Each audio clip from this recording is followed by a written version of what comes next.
Hello student, Chavda sir lecture के YouTube channel में आपका स्वागत है।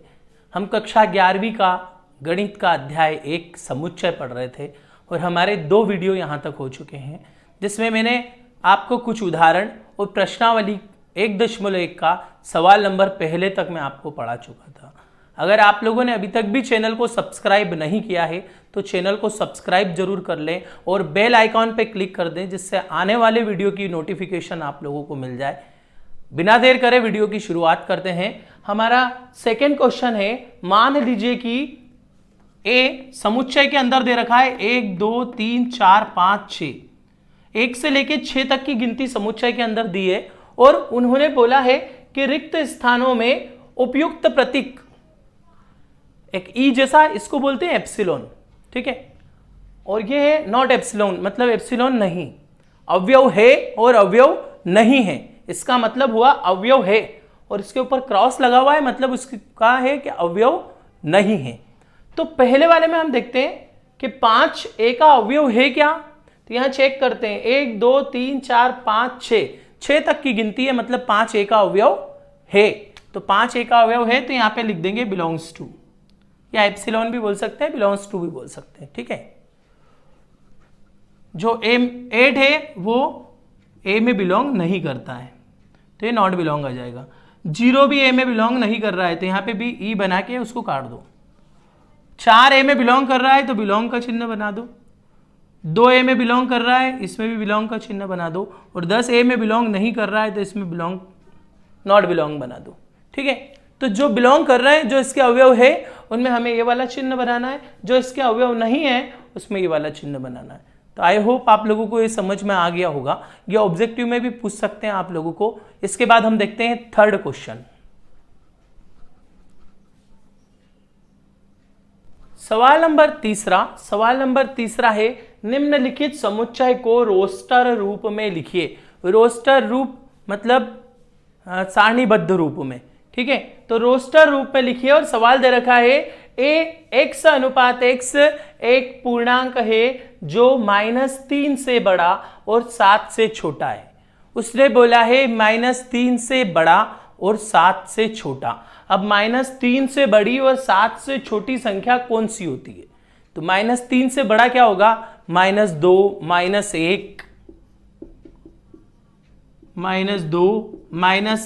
0 1 2 3 4 5 और 6 तक इसलिए क्योंकि 7 से छोटा बोला था उसने।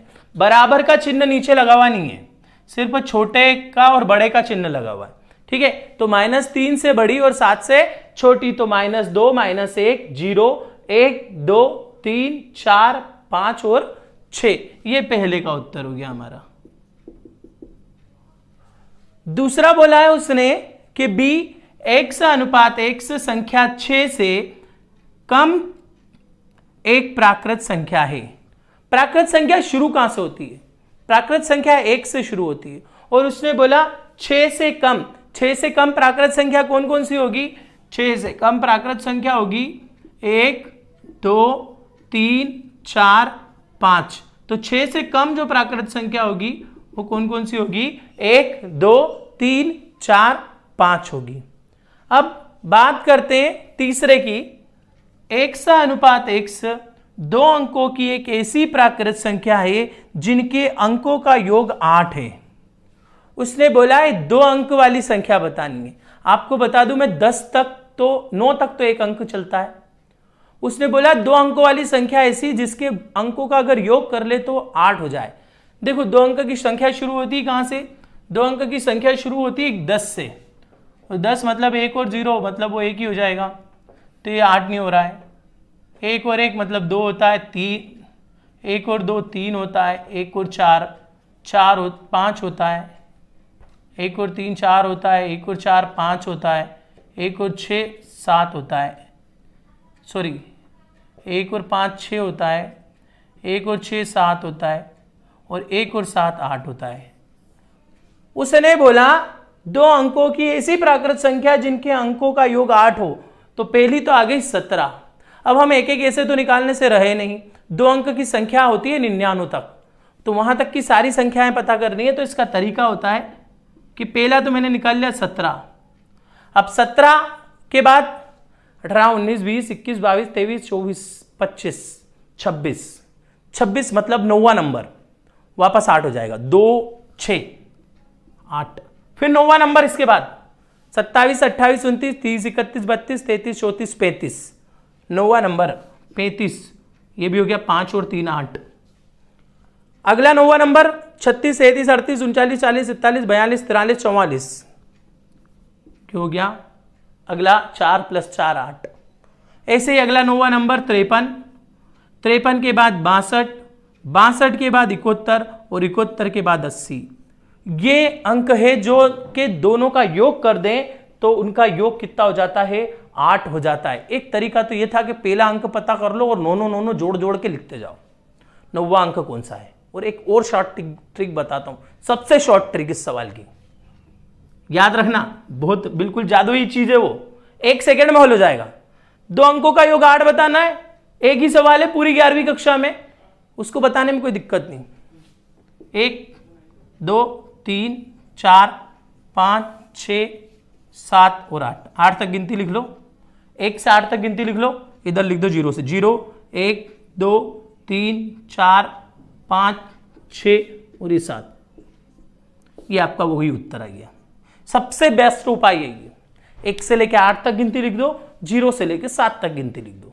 तो ये हो गए सवाल नंबर पहले में हमें बोला था एक पूर्णांक जो 3 से बड़ा और 7 से छोटा है, तो 3 से बड़ा -2, -1, 0, 1, 2, 3, 4, 5, 6, 7, सॉरी 6 तक।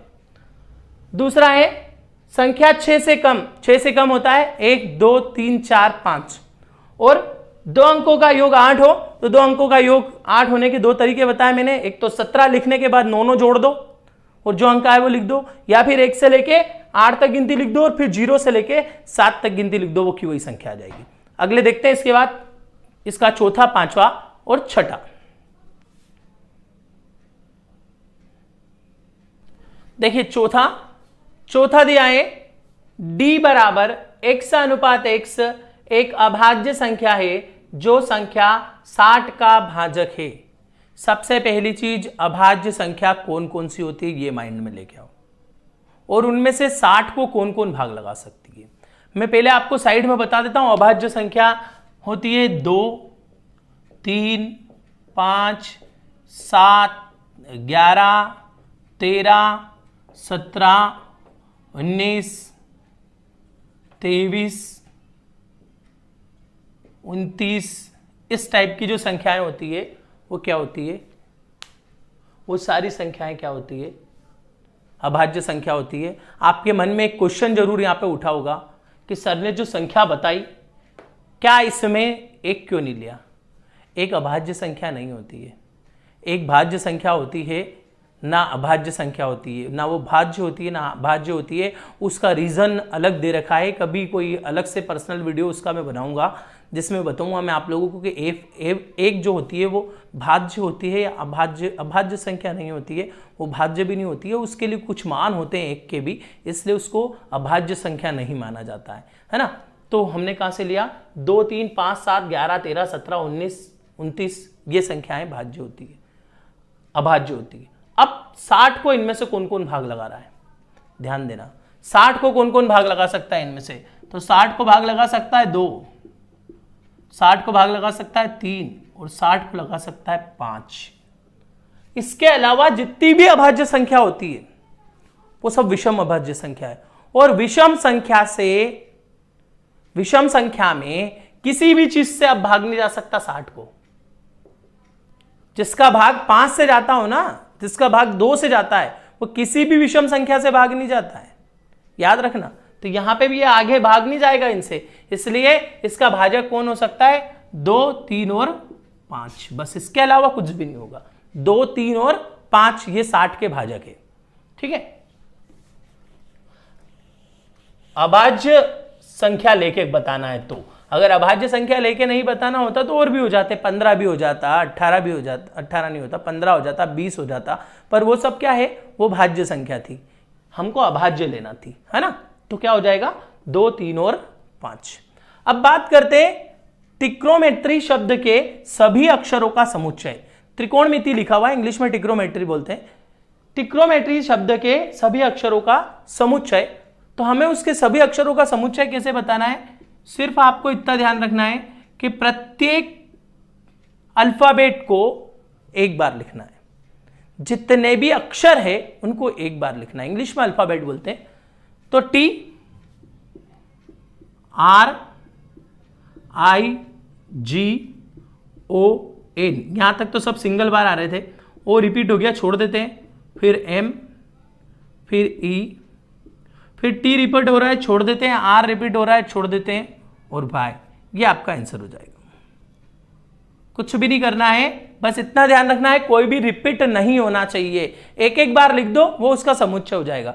नेक्स्ट बेटर का भी ऐसा ही होगा, उसमें भी क्या होगा, एक एक बार लिख दीजिए, तो ये हो जाएगा BETR, ये हो जाएगा इसका समुच्चय। तो ये तीनों मैंने आप लोगों को बता दिए। सबसे पहले वाले में मैंने क्या करा कि अभाज्य संख्या जो कि 60 का भाजक है, तो अभाज्य संख्याएं जो 60 का भाजक है वो है 2 3 5। त्रिकोणमिति में से अपने को ढूंढना था, तो त्रिकोणमिति में से सारे शब्दों को एक एक बार लिख लिया, और बेटर में से भी सारे शब्दों को एक एक बार लिख लिया। तो ये प्रश्न नंबर 3 समाप्त होता है। अब देखते हैं प्रश्न नंबर 4। नेक्स्ट क्वेश्चन देखते हैं। क्वेश्चन नंबर आपका है 4। क्वेश्चन नंबर 4, क्वेश्चन नंबर 4 दे रखा है, निम्नलिखित समुच्चय को समुच्चय निर्माण रूप में व्यक्त करो। समुच्चय निर्माण रूप में व्यक्त करना है। अभी तक हमने समुच्चय निर्माण रूप था उसको रोस्टर रूप में व्यक्त करा था। अब रोस्टर रूप में है, हम उसको समुच्चय निर्माण रूप में लिखेंगे। तो उसका लिखने का तरीका हो जाएगा x अनुपात x, इतना फिक्स है सब में लिखना, a बराबर x अनुपात x। अब यहां पे देखिए है क्या, ये है 3 6 9 12, 3 एकम 3, 3 दूना 6, 3 तिया 9, 3 चौक 12, और 12 पे खत्म हो गया। मतलब 3 का गुणा है और प्राकृत संख्या है। तो हम क्या लिख देंगे, हम लिख देंगे एक प्राकृत संख्या है, एक प्राकृत संख्या है जो 3 का गुणज है,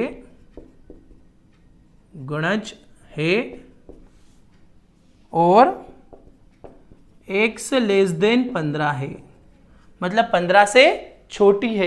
एक प्राकृत संख्या है, प्राकृत संख्या मतलब 1 2 3 4 5 6 7 8 9 10 11 12 इस टाइप से। एक प्राकृत संख्या है जो 3 के गुणे में है, 3 के गुणे में मतलब 3 एकम 3, 3 दूना 6, 3 तिया 9, 3 चौक 12 इस टाइप से, और 15 से क्या है, छोटी है। अब देखो अगले वाले को बताने के लिए मेरे को थोड़ा सा पहले साइड में इसके लिए एक हल करके बताता हूं कि ये लिखा था 2, मैं लिख लेता हूं 2 की घात 1। दूसरी बार लिखा है उनने 4, मैं लिख लेता हूं 2 की घात 2। तीसरी बार लिखा है 8, उसको लिख सकते हैं 2 की घात 3। फिर लिखा है 16, उसको लिख सकते हैं 2 की घात 4। और फिर लिखा है 32, उसको लिख सकते हैं 2 की घात 5। देखो यहां पे नीचे सब सेम है, ये सब 2 है, और घात कितनी है, 1 2 3 4 5, मतलब 5 से छोटी या बराबर। तो इसको लिखने का तरीका क्या होगा, इसका लिखने का तरीका होगा b बराबर x अनुपात x, x अनुपात x बराबर किसकी, 2 की घात n, जहां 1 से बड़ी या बराबर और 5 से छोटी या बराबर। जो n है वो 1 से बड़ा या बराबर है और 5 से छोटा या बराबर है। इसको हिंदी लैंग्वेज में भी बहुत सारे टीचर लिखते हैं, पर ये सबसे सरल फॉर्म है कि हम इसको ये लिख दें कि सभी किसकी घात में है, 2 की घात में है।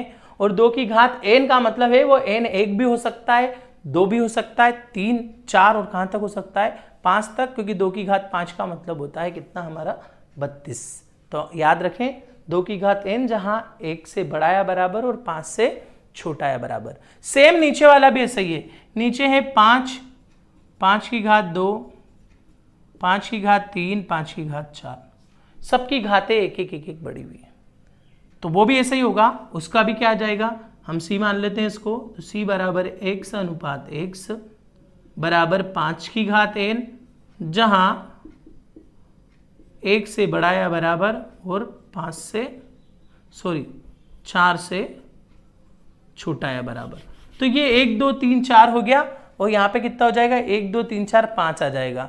ये 2 की घातों में है, ये किस में है 5 की घातों में है। तो पहला सवाल तो बड़ा सरल था, एक प्राकृत संख्या जो 3 का गुणज है जो 15 से छोटी है।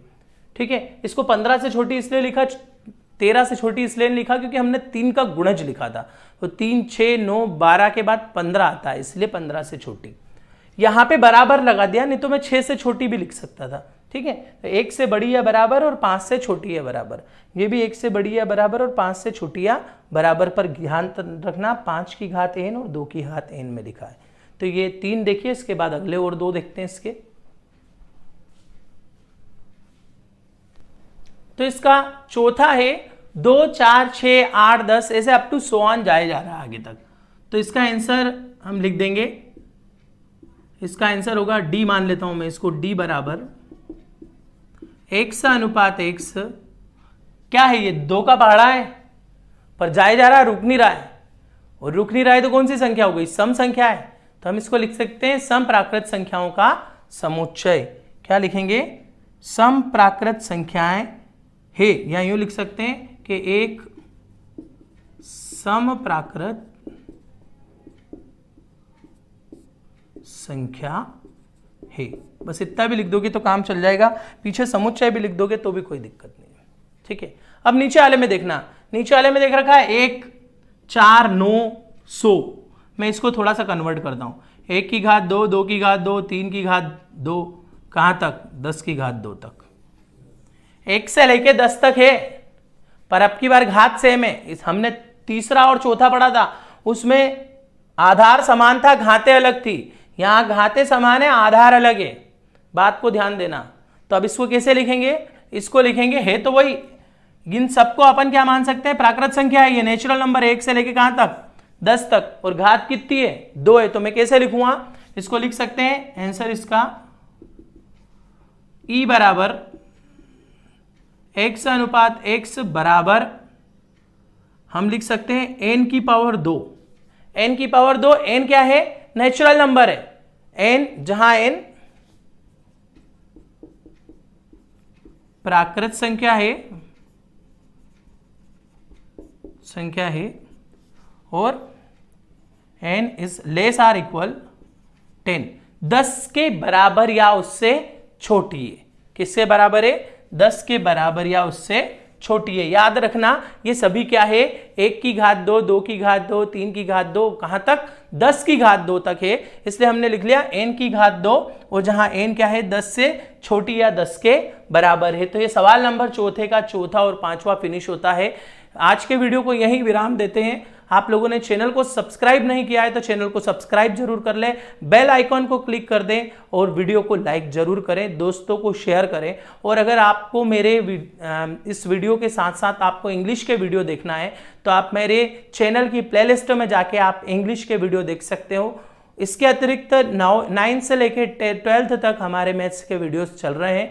आप उनको अपने छोटे भाई बहन, बड़े भाई बहन कोई हो 12वीं में या 9वीं 10वीं में, तो उनको भी ये वीडियो आप शेयर कर सकते हो या उनको चैनल के बारे में जरूर बता सकते हो। आज का वीडियो को यहीं खत्म करते हैं, धन्यवाद।